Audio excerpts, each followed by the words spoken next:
পানিপথের প্রথম যুদ্ধে বাবর কাকে পরাজয় করছে? ইব্রাহিম লোদিকে পরাজয় করে কি দখল করছে?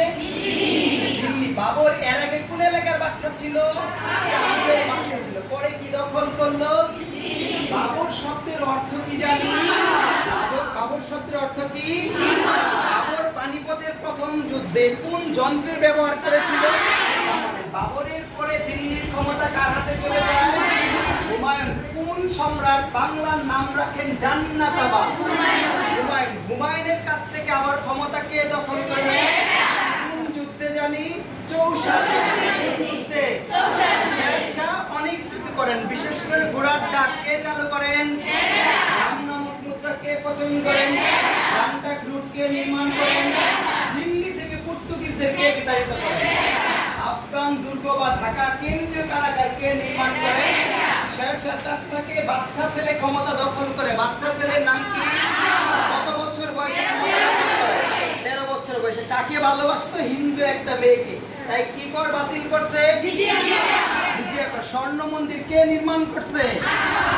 আকবর। তারপরে পহেলা বৈশাখ বাংলা সালের প্রবর্তন করছে কে? আকবরের কাছ থেকে ক্ষমতা কার হাতে চলে যায়?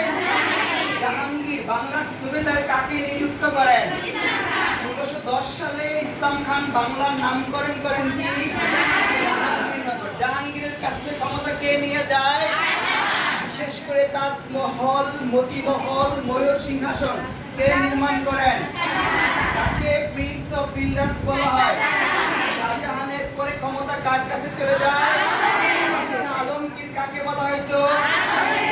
সম্রাটদের মধ্যে কে সাদাসিধা জীবন যাপন করত?